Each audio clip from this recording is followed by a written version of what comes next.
जय गुरुदेव। और दोस्तों, मेरे चैनल सिद्ध सावर मंत्र में आपका एक बार फिर से हार्दिक स्वागत है। और देखिए, आज की वीडियो आपके लिए बहुत ही ज़्यादा महत्वपूर्ण होने वाली है, क्योंकि आज रात्रि में चंद्र ग्रहण पड़ेगा। और जब चंद्र ग्रहण लगेगा तो उसमें कुछ लोगों के ग्रहण संबंधी कुछ शंकाएं होती हैं, कुछ उनके प्रश्न होते हैं। उन शंकाओं का आज मैं इस वीडियो के अंदर समाधान भी करूंगा, क्योंकि और दूसरी जो साधनाएं हैं, साधनाओं से संबंधित कि भाई किस प्रकार से साधना करनी चाहिए ग्रहण के अंदर, तो उससे संबंधित वीडियो तो मैं आपके लिए पहले दे चुका हूं और काफ़ी सारी वीडियो मैंने अपने चैनल पर दी है। वो बात अलग है कि भाई अगर कोई लोग नहीं देखना चाहते हैं, जिनको नहीं मतलब जानकारी है, या फिर जानबूझ करके देखना ही नहीं चाहते हैं तो वो बात अलग है। लेकिन अगर जिनको इच्छा है और वो ग्रहण में साधना करना चाहते हैं, साधना किस किस प्रकार से करनी चाहिए, तो उनको वीडियो देखनी चाहिए और वो देख भी लेंगे। ठीक है। अब बात यहाँ पर आती है कि भाई ऐसी कुछ छोटी छोटी बातें होती हैं जो ग्रहण के अंदर हमें कुछ करनी चाहिए और कुछ नहीं करनी चाहिए। तो आज उन्हीं बातों के ऊपर चर्चा होगी।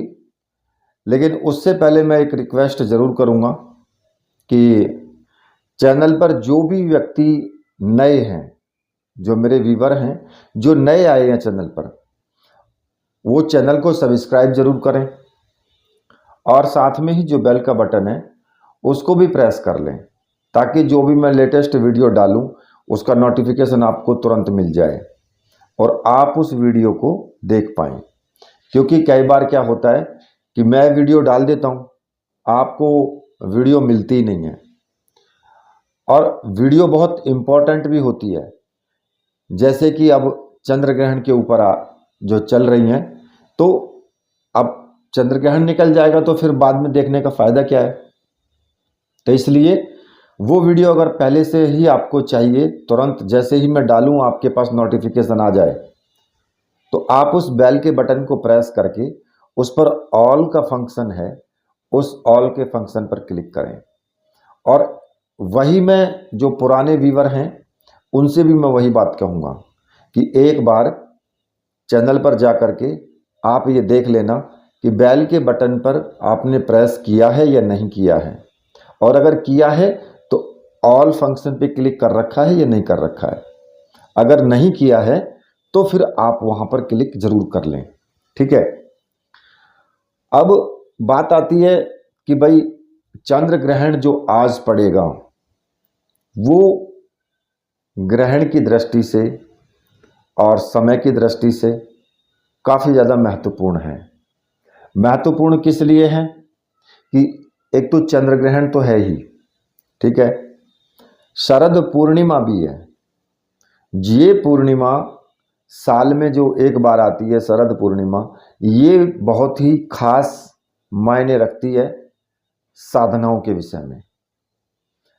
इस पूर्णिमा पर साधनाएं की जाती हैं और वैसे तो महत्वपूर्ण दिन है ही, और साथ में अगर ग्रहण भी हो तो उससे बड़ा तो महत्वपूर्ण दिन हो ही नहीं सकता।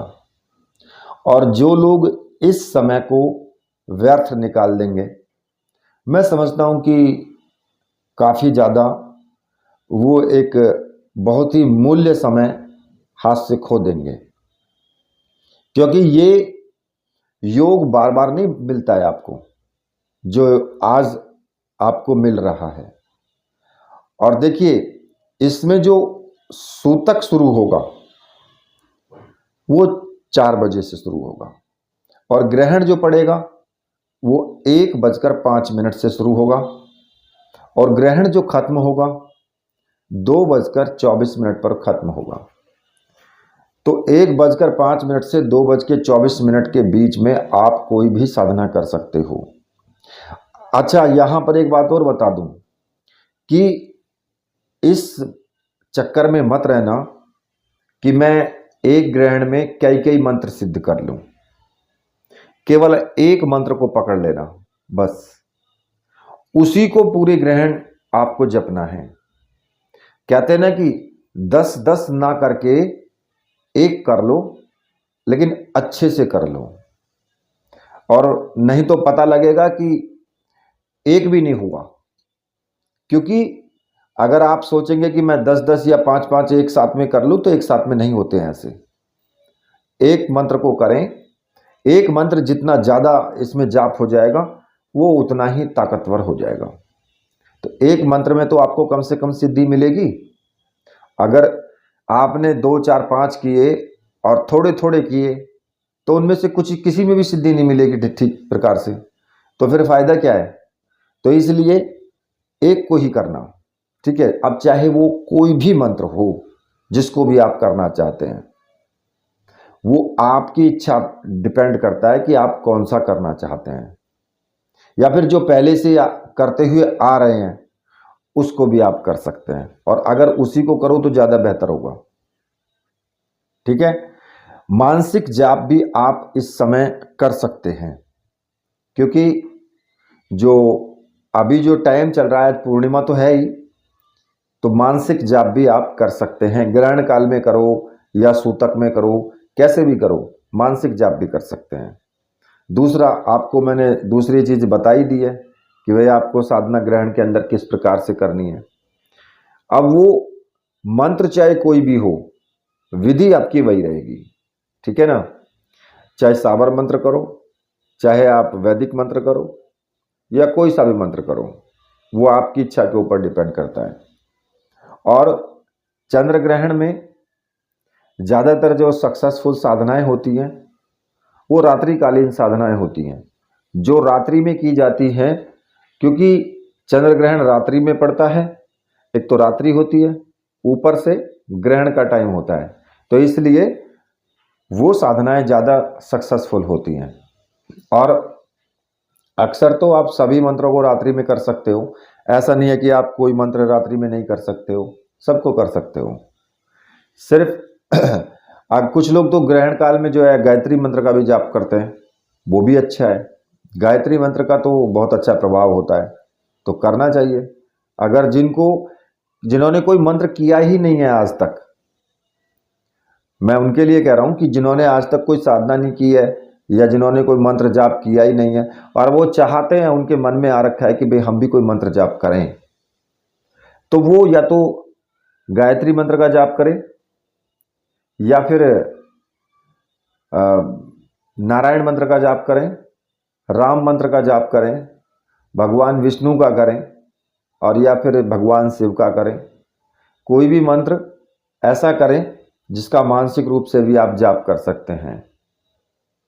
भाई ओम नमो भगवते वासुदेवाय ये भी कर सकते हैं, ओम नमः शिवाय ये भी कर सकते हैं, ओम नमो नारायणाय ये भी कर सकते हैं, या गुरु मंत्र का भी जाप कर सकते हैं, राम रामायणम है इसका भी जाप कर सकते हैं।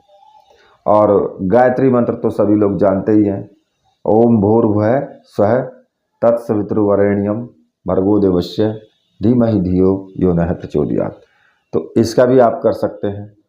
तो कहने का मतलब ये है कि आप जाप कोई भी करो, लेकिन ग्रहण में करो, जिससे कि आपको लाभ हो। मैं तो ये नहीं कह, मैं हालांकि आप करो या मत करो, मेरे ऊपर तो कोई फर्क नहीं पड़ता, लेकिन फिर भी मैं कहूँगा कि आपको करना चाहिए।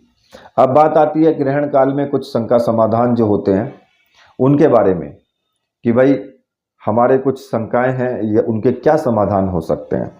तो देखिए, मैं आपको बता देता हूँ।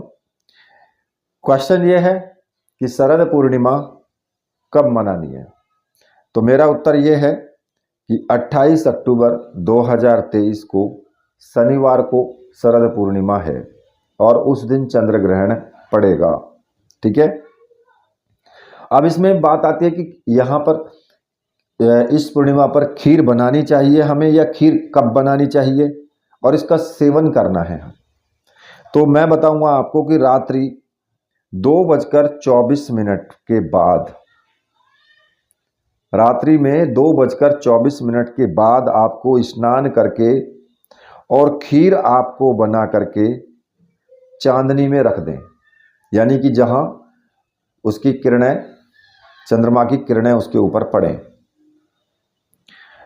यथासंभव जो है 1 या 2 घंटे में वो बिल्कुल एकदम पुष्ट होने के बाद उसको आप खा सकते हैं। यानी आप 3 बजे तक आपकी खीर बन जाएगी, लेकिन धरना इस तरीके से कि कहीं बिल्ली उसको टच ना कर जाए रात्रि में। इस प्रकार से भी होना चाहिए कि किरणें उसके अंदर जानी चाहिए, और इस प्रकार से भी हो कि कोई जीव उसको जो है खा ना पाए, उसको झूठा ना करे। तो ये आप ध्यान रखना, क्योंकि मेरे साथ हुआ था एक बार ऐसा। भाई मैंने खीर बना करके और गाड़ी के ऊपर छत पे रख दी।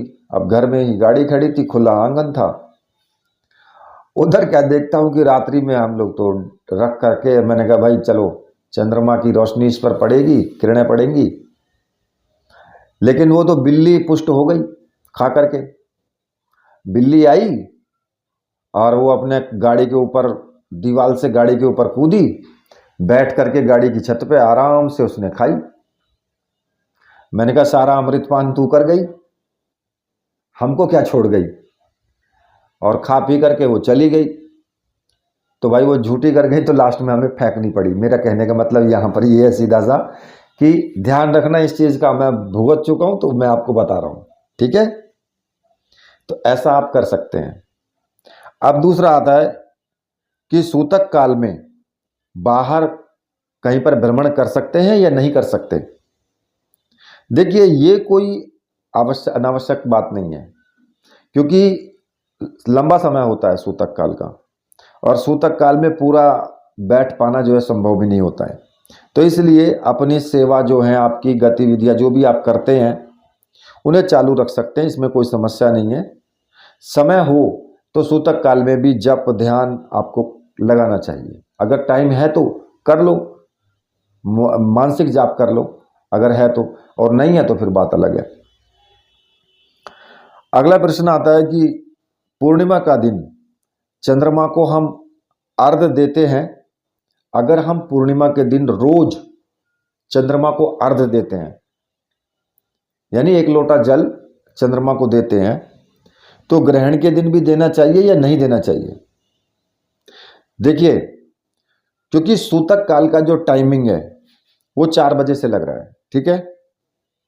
इसलिए चंद्र ग्रहण में आपको अर्घ नहीं देना चाहिए। चंद्र ग्रहण में आप अर्घ दे सकते हैं तो चंद्र ग्रहण पूरा होने के बाद, ठीक है। अगला प्रश्न है कि सूतक काल में चंद्रमा की किरणों में बैठकर लाभ ले सकते हैं या नहीं ले सकते। देखिए, चंद्रमा की किरणों में बैठ करके लाभ आप ले सकते हैं।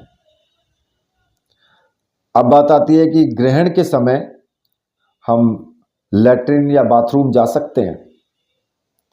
देखिए, ग्रहण के समय नहीं जाना चाहिए, लैट्रिन या बाथरूम नहीं जाना चाहिए। आप पहले से ही आप निवृत्त होकर के बैठें तो अच्छा है, क्योंकि ग्रहण के समय में अगर आप लघुशंका करने से क्या होता है, दरिद्रता प्राप्त होती है, और मल त्यागने से क्या होगा, कीड़ा होता है, जो कीड़े होते हैं वो हो जाते हैं। तो इसलिए पेशाब करना और लैट्रिन करना, इन दोनों चीज़ों से ग्रहण के टाइम पर बचना चाहिए। भले ही आप जब सूतक लगा हो तो सूतक में तो आप कर सकते हो, लेकिन ग्रहण के टाइम नहीं, जब ग्रहण पड़ना शुरू हो तब नहीं। अब अगला प्रश्न आता है कि ग्रहण के समय में सोना चाहिए या नहीं। तो देखिए, ग्रहण जब पड़ता हुआ हो तो नहीं सोना चाहिए, क्योंकि आप ग्रहण के समय अगर सोते हैं तो रोगी बन जाते हैं, कोई ना कोई रोग आपको लगता है। इसलिए ग्रहण के समय में नहीं सोना चाहिए। अच्छा, दूसरा आता है कि अगला प्रश्न है कि ग्रहण के समय में हम खा सकते हैं। देखिए, चंद्र ग्रहण में सूतक लगने से और चंद्र ग्रहण पूर्ण होने तक भोजन करना वर्जित होता है। लेकिन ग्रहण के दौरान में कौन लोग खा पी सकते हैं, जैसे कि बच्चे हो गए, बूढ़े हो गए, या फिर कोई बीमार व्यक्ति हो गया, तो भाई वो उनके लिए मनाही नहीं है, लेकिन और सबके लिए मनाही है। ठीक है। अगला प्रश्न आता है कि सूतक काल में स्नान कर सकते हैं, पेशाब कर सकते हैं, शौच कर सकते हैं या नहीं कर सकते हैं? सूतक काल में आप कर सकते हैं, सूतक काल में कोई दिक्कत नहीं है। अगला प्रश्न आता है कि ग्रहण काल के दौरान अध्ययन कर सकते हैं क्या, पढ़ाई कर सकते हैं? तो देखिए, सूतक काल के दौरान या ग्रहण लगने के दौरान पढ़ाई नहीं करनी चाहिए, क्योंकि अगर आप देखें तो पुराण के अनुसार, जो नारद पुराण है उसके अनुसार भी चंद्र ग्रहण हो या सूर्य ग्रहण हो, ये उत्तरायण और दक्षिणायन प्रारंभ होने के दिन में कभी भी अध्ययन नहीं करना चाहिए। क्योंकि अगर आप इस समय में अध्ययन करते हैं तो बुद्धि, यश, लक्ष्मी, बल, आयु, आरोग्य, ये साक्षात जो यमराज हैं उसका नाश कर देते हैं। इन सब का, लक्ष्मी का भी नाश कर देते हैं, यश भी आपका, बुद्धि भी, और आपकी आयु का भी, बल का भी, आरोग्यता का भी, सबका नाश कर देते हैं यमराज। ठीक है। अब अगला प्रश्न आता है कि सूतक काल में खाने का त्याग करना है तो पानी पी सकते हैं या नहीं? अब देखिए, इसमें कुछ अलग अलग लोगों के विचार भी अलग अलग होते हैं, क्योंकि सूतक काल का जो समय होता है वो 12 घंटे की जो अवधि में होता है, 12 घंटे पहले लग जाता है और एक लंबा टाइम होता है। तो और लगभग 3.5 घंटा का ग्रहण होता है, मतलब ज़्यादा से ज़्यादा 3.5 घंटे का ग्रहण होता है। यहाँ फिलहाल तो अभी 1 सवा घंटे का ही पड़ेगा, लेकिन जो पूर्ण ग्रहण हो तो उसमें आम तौर पर जो है सामान्य रूप से सबके लिए जल के बिना रहना बड़ा असंभव होता है। तो आप एक काम करें कि सूतक लगने से पहले ही जल में जो या तो तिल डाल दें या उसमें कुशा जो होती है वो डाल दें, जिससे कि सूतक के दौरान अगर आपको प्यास लगे तो आप उसी जल को पिएं। ठीक है। और इस बात का विशेष ध्यान रखें कि जलपान के बाद में 2 से 4 घंटे के अंदर जो आपको पेशाब की प्रवृत्ति भी होती है, और ग्रहण प्रारंभ होने के 4 घंटे पहले से ही जलपान करने से बचना चाहिए, क्योंकि ग्रहण के दौरान में ये समस्या आ सकती है नहीं तो कि आपको पेशाब लगे। अब दूसरा आता है कि ग्रहण काल में धूप, दीपक, अगरबत्ती, कपूर ये जला सकते हैं नहीं जला सकते, पूजन कर सकते हैं नहीं कर सकते? आप ये जला भी सकते हो, पूजन भी कर सकते हो। ठीक है। अगर ग्रहण काल में आप अधिक से अधिक तो आपको मंत्र जाप करना ही चाहिए। ग्रहण काल के दौरान में मोबाइल का उपयोग कर सकते हैं?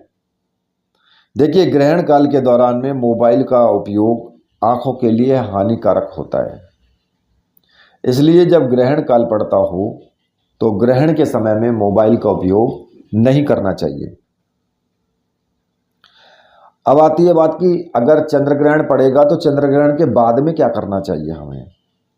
देखिए, ग्रहण काल में क्या होता है कि जो स्पर्श किए हुए वस्त्र हैं उनकी शुद्धि के लिए उनको बाद में उतार करके उनको धो देना चाहिए, और स्वयं भी स्नान जो करें तो पहने हुए जो वस्त्र हैं उन्हीं वस्त्रों के साथ में ही स्नान कर लें, जिससे कि आपका स्नान भी हो जाए, वो वस्त्र भी धुल जाएं। और जो आपका आसन है, गौमुखी है या मंदिर में कपड़ा बिछा हुआ है, उसको भी धो दें। ठीक है। और जो दूषित जो ऑरा होता है, दूषित ऑरा उसको बोलते हैं कि जो हमारा एक तरीके से कहते हैं ना, सर के पीछे चारों तरफ एक तेजस्विता जो होती है, जो हमारा तप होता है, उस तप से जो ऑरा बनता है, तो उसको अगर आप जो कपड़े हैं उनको तो आप धो ही दें, उसकी शुद्धि के लिए आप क्या करें कि पूरे घर में जल छिड़क दें, गंगा जल का छिड़काव करने से पूरे घर में जो आपके घर का ऑरा होता है, आपका ऑरा होता है, वो पूर्ण रूप से शुद्ध हो जाता है। ठीक है। या गौमूत्र का भी छिड़काव कर सकते हैं। अगर आपके घर में गंगा जल नहीं है तो गौमूत्र का भी छिड़काव कर सकते हैं। और भोजन आपको कब करना चाहिए? सूतक लगने से पहले आप भोजन कर लीजिए, यानी 4 बजे से पहले भोजन कर लेना। उसके बाद कोई भी स्वस्थ व्यक्ति भोजन नहीं करे। बच्चे, बूढ़े, जो गर्भवती स्त्रियां हैं या रोगियों को छोड़कर ये लोग तो कर सकते हैं, लेकिन जो स्वस्थ आदमी है उसको भोजन नहीं करना चाहिए। ठीक है। अब अगला प्रश्न आता है कि ग्रहण काल में तुलसी के पत्तों का उपयोग किस प्रकार करना चाहिए। देखिए, सूतक लगने से पहले तुलसी के पत्र या कुसा को तोड़ करके रख लें और खाने पीने के जो पदार्थ हैं उनमें रख दें। ध्यान ये रखें कि दूध में कभी भी तुलसी पत्र नहीं डाला जाता है। इस चीज़ का ध्यान रखना। कभी आप ये करो कि दूध के अंदर तुलसी का पत्ता ही डाल दो। तुलसी के अंदर आप कुसा रख सकते हो। ठीक है। अब एक चीज और नोट रखना कि पूर्णिमा के दिन आप तुलसी नहीं तोड़ सकते, क्योंकि शुक्रवार के दिन दोपहर पहले तोड़ के रख सकते हो। अब ये आप ध्यान रखें कि तुलसी दल आपको आज नहीं तोड़ना है, क्योंकि पूर्णिमा है। अब क्या करेंगे ऐसे में? तो कुसा का प्रयोग आप करें। ठीक है। अगला प्रश्न आता है कि ग्रहण के सूतक काल में सोना चाहिए या नहीं सोना चाहिए। आप सूतक काल में सो सकते हैं, लेकिन चूंकि सोकर के तुरंत उठने के बाद या तो पानी पीने की इच्छा होती है, या फिर लघु शंका करने की इच्छा होती है, या फिर सोच जाने की जो प्रवृत्ति है वो स्वाभाविक है और इसकी आवश्यकता पड़ती है फिर। तो इसलिए ग्रहण प्रारंभ होने से करीब 4 घंटे पहले आपको उठ जाना है, और लघु शंका, शौच आदि की आवश्यकता होने पर आप निवृत्त हो सकें, इसलिए पहले ही 4 घंटे पहले उठ जाएं, क्योंकि ग्रहण काल में यह समस्या ना आए इसलिए। अब आता है अगला प्रश्न कि ग्रहण देख सकते हैं क्या। तो मैं कहता हूं कि नहीं। ग्रहण के समय आपको बाहर ना जाएं, ना ही ग्रहण को आप देखें, क्योंकि इससे आंखों पर बुरा असर पड़ता है। आपकी आंखों की रोशनी खत्म हो सकती है, इसलिए ग्रहण को नहीं देखना चाहिए। ठीक है। तो देखिए, ये कुछ मैंने आपको ग्रहण काल के कुछ ऐसे शंकाएं जो होती हैं उनके समाधान मैंने आपको बताए हैं। आशा करता हूं कि ये वीडियो आपको पसंद आई होगी। इसी के साथ मैं वीडियो को यहीं पर समाप्त करता हूं। मेरे साथ बोलिए बोलिए वीर बजरंगबली हनुमान जी महाराज की जय। बोलिए मेरे परमहंस गुरुदेव की जय।